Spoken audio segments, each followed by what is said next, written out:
نحمده ونصلي على رسوله الكريم أما بعد فأعوذ بالله من الشيطان الرجيم بسم الله الرحمن الرحيم أم حسبتم أن تدخلوا الجنة ولما يأتكم مثل الذين خلوا من قبلكم مستهم البأساء والضراء وزلزلوا حتى يقول الرسول والذين آمنوا معه متى نصر الله ألا إن نصر الله قريب سبحان ربك رب العزة عما يصفون وسلام على المرسلين والحمد لله رب العالمين اللهم صل على سيدنا ومولانا محمد وعلى آل سيدنا ومولانا محمد وعلى آله وأصحابه أجمعين.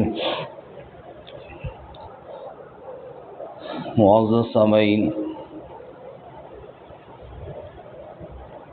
گزشتہ سبق میں ہم نے پڑھا کہ ابتداً لوگ دین توحید پر تھے، پھر بعد میں کفر و شرک شروع ہوا، پھر اللہ تعالیٰ نے انبیاء علیہم الصلاۃ والسلام کو مبعوث فرمایا اور اللہ کے انبیاء واضح دلائل لے کر آئے، لیکن پھر بعض اہل علم نے ضد کی وجہ سے اور آپس کی بغاوت کی وجہ سے پھر پھوٹ ڈالی تو لوگ کئی گروہوں میں تقسیم ہوئے۔ پھر اللہ تعالیٰ اپنی آیات بھیج کر جس کو چاہتا ہے صراط مستقیم کی طرف رہنمائی فرماتا ہے۔ اللہ ہم سب کو صراط مستقیم پر چلنے کی توفیق عطا فرمائے۔ آج کے سبق میں اہل ایمان پر جو تکالیف اور جو مصائب آئے ان کا ذکر ہے، چونکہ جو ابتدائی دور تھا مکہ مکرمہ میں، وہ جو 13 سالہ مکی دور جس کو کہتے ہیں، وہ بہت ہی تکالیف اور مشکلات کا دور تھا۔ ایسے ظلم کیے اہل مکہ نے اہل ایمان پر کہ انسانیت شرما جاتی ہے۔ آج ہم غزہ کے مسلمانوں پر جو ظلم ہوتے ہیں، یہ جب ہم سنتے ہیں تو پھر وہ باتیں یاد آتی ہیں کہ صحابہ کرام رضوان اللہ تعالی علیہم اجمعین پر بھی کیسے ظلم ہوئی ہے۔ اور یہ بات ہے کہ اسلام میں چلنے والے ہمیشہ مظلوم ہی نظر آئیں گے، ظالم نظر نہیں آئیں گے۔ انہیں رسیوں کے ساتھ باندھ دیا جاتا اور سارا دن دھوپ میں پڑے رہتے، سینے پر پتھر رکھ دیے جاتے تاکہ کروٹ بھی نہ بدل سکے، گلے میں رسی ڈال کر گلیوں میں گھسیٹا جاتا، کبھی کوڑے برسائے جاتے، حتیٰ کہ ہر ظلم جو وہ کر سکتے تھے وہ اس سے باز نہ آتے۔ ظلم کرنے والے ظلم کر کے تھک جاتے، لیکن یہ احد کی صداؤں سے باز نہ آتے۔ حضرت خباب بن ارت رضی اللہ تعالیٰ عنہ ایک عورت کے غلام تھے، لوہے کا کام کرتے تھے۔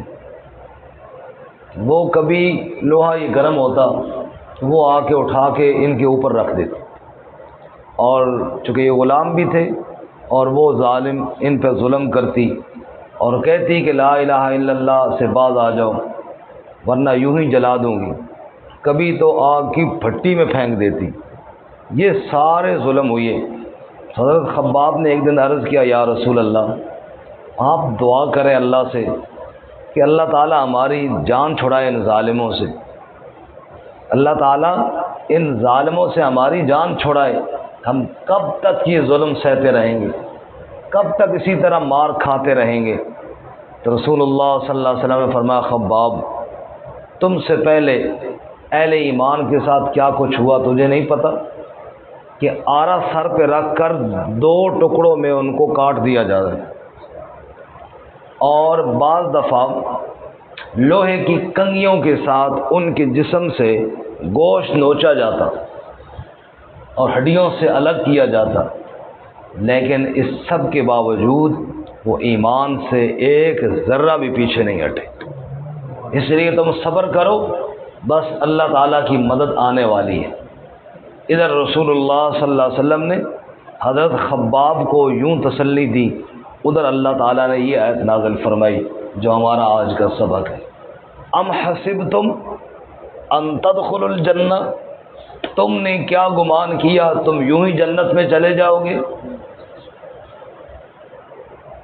آج ہم، اللہ ہمیں جنت نصیب فرمائے، لیکن آج ہم میں سے ہر بندہ جنت کا پورا دعوے دار ہے۔ اسلام کی خاطر ہم نے کیا مشقت اٹھائی ہے، اللہ کے دین کے لیے ہم نے کون سی تکلیف اٹھائی ہے؟ اللہ تعالیٰ یہ کن کو کہہ رہے ہیں؟ ان صحابہ کرام کو کہہ رہے ہیں جن کو گلیوں میں گھسیٹا جاتا تھا، جن کو کوڑوں کے ساتھ پیٹا جاتا تھا، جن کو مار مار کے مارنے والے تھک جاتے تھے، یہ اللہ ان سے کہہ رہے ہیں تم نے کیا سمجھا کہ یوں ہی جنت میں داخل ہو جاؤ گے؟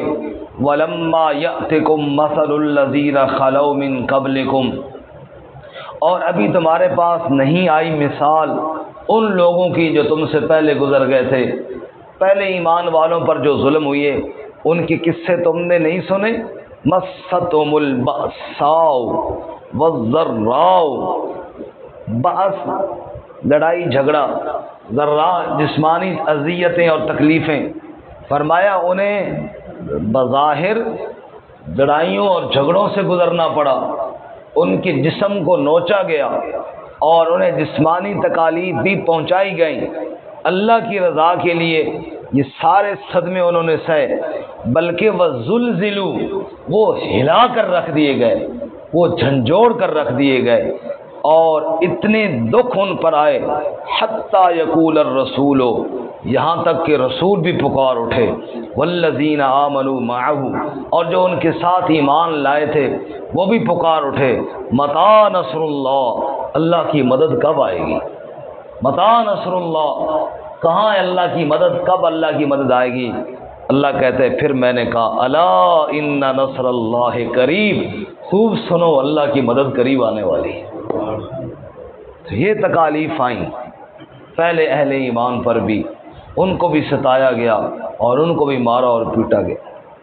حضرت سیدہ آسیہ رضی اللہ تعالی عنہ جو فرعون کی بیوی تھی، اللہ نے قرآن میں مثال دی ہے، ضرب اللہ مثلا للذین آمنوا امرأۃ فرعون، ایمان والوں کے لیے فرعون کی بیوی کی مثال ہے۔ شوہر فرعون ہے، مصر کے تخت پہ بیٹھ کے اعلان کرتا ہے ما علمت لکم من الہ غیری، میں اپنے علاوہ کسی الہ کو نہیں جانتا، نعوذ باللہ، تکبر اور غرور سے بھرا ہوا ہے، کہتا ہے انا ربکم الاعلی، میں ہی سب سے بڑا رب ہوں۔ اور اللہ کی قدرت دیکھیے، اس فرعون کی گھر والی اس فرعون کے محل میں کہتی ہے اشہد اللہ الہ الا اللہ، میں گواہی دیتی ہوں کہ اللہ کے علاوہ کوئی الہ نہیں ہے۔ رب نے بھی اپنی توحید کا نعرہ اس کے گھر سے لگوایا، اس کے گھر سے آواز آئی۔ تو فرعون نے پہلے تو کہا تو کیوں یہ نعرہ لگاتی ہے، تو میری بیوی ہے۔ آسیہ نے کہا میں پہلے اس کی بندی ہوں، اصل رشتہ تو میرا اس کے ساتھ ہے۔ بہرحال فرعون تو ایک ظالم تھا، اس نے کہا ایسے کدھر مانتی ہے، اس سے شاہی لباس چھینو، شاہی محل سے نکالو۔ یہ کہنا بڑا آسان ہے، لیکن جو شاہی محل میں ہو اسے گلیوں میں ٹاٹ کا لباس پہنا کے جھاڑو پکڑایا جائے، یہ کرنا بہت مشکل ہے۔ چھوڑو شاہی محل کو چھوڑو، ہمارے جو اپنے گھر ہیں یہاں جہاں ہم رہتے ہیں، کوئی بندہ ہمیں یہاں سے تو نکال کے دکھائے نا. یہ جو ہماری جھونپڑیاں ہیں، جھونپڑی سے بھی کوئی نکلنے کے لیے تیار نہیں ہوتا.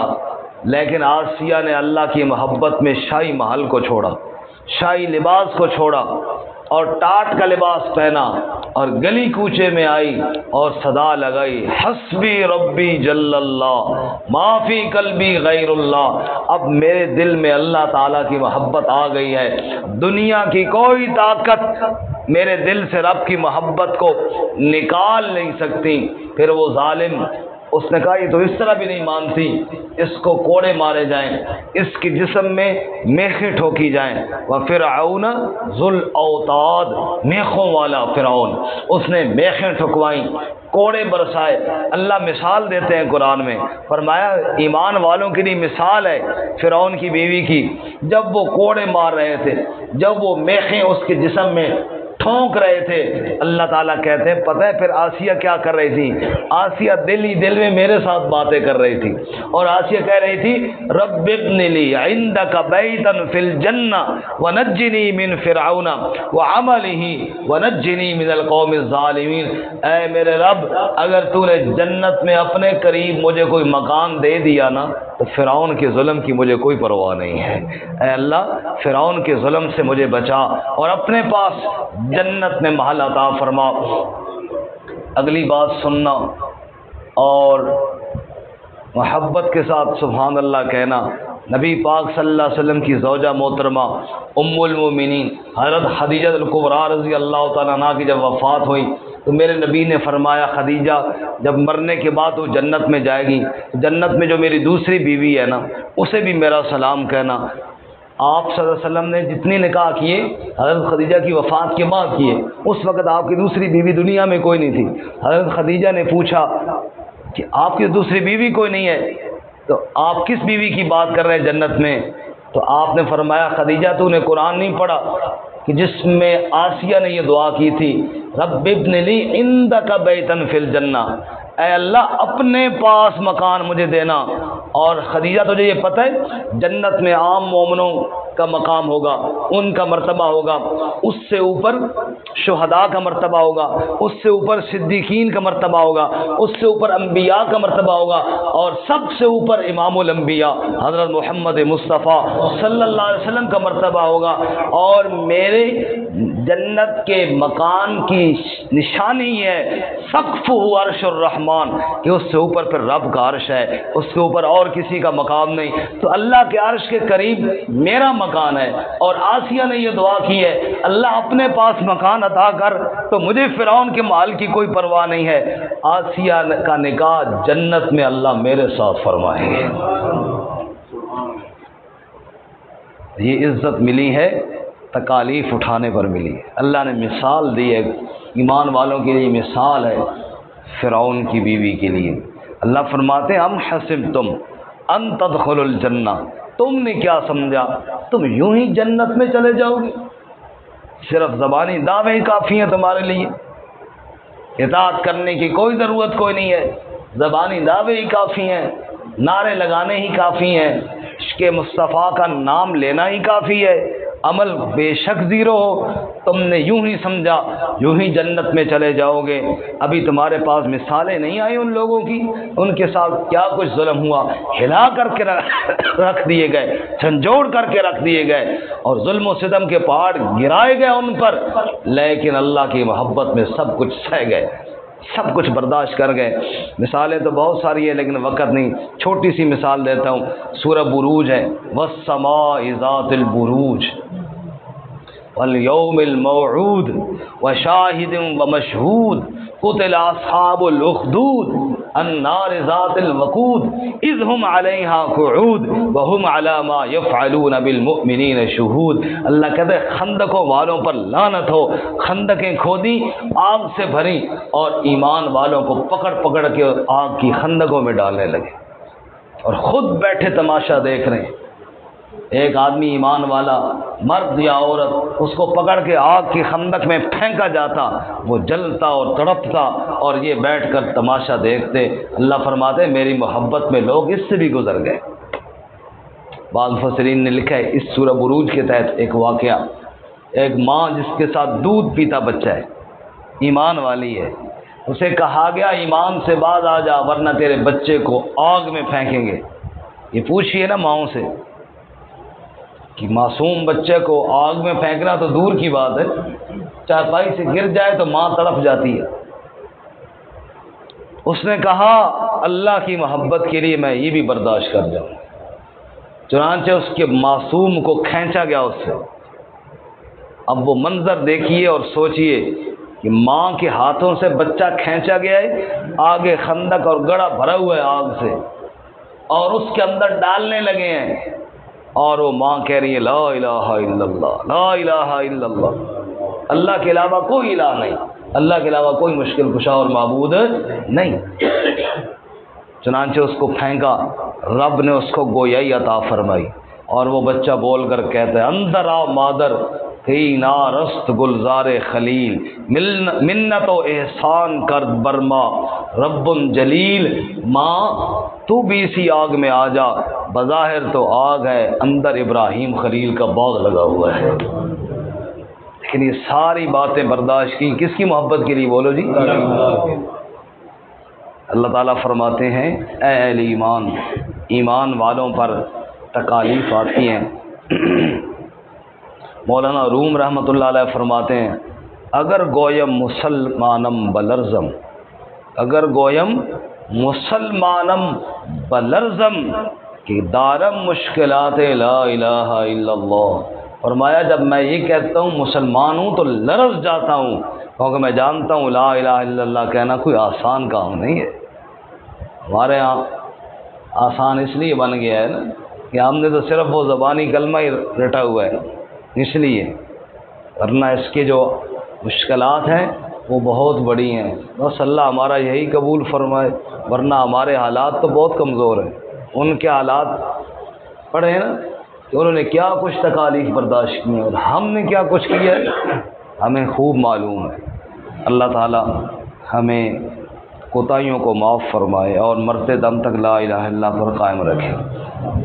اور وَمَا حَسِبْتُمْ، کیا تم نے گمان کر لیا، ان تدخلوا الجنہ، کہ تم جنت میں داخل ہو جاؤ گے، وَلَمَّا يَأْتِكُمْ، اور ابھی نہیں آئی تمہارے پاس، مَثَلُ الَّذِينَ خَلَوْا مِن قَبْلِكُمْ، مثال ان لوگوں کی جو گزر گئے تم سے پہلے، مَسَّتْهُمُ الْبَأْسَاءُ وَالضَّرَّاءُ، جنہیں سختیاں پہنچیں اور تکالیف پہنچی، وَالزُّلْزِلُوا، اور وہ ہلا دیے گئے، حَتَّى يَقُولَ الرَّسُولُ، یہاں تک کہ رسول نے کہا، وَالَّذِينَ آمَنُوا مَعَهُ، اور ان لوگوں نے کہا جو ایمان لائے ان کے ساتھ، مَتَىٰ نَصْرُ اللَّهِ، کب آئے گی اللہ کی مدد؟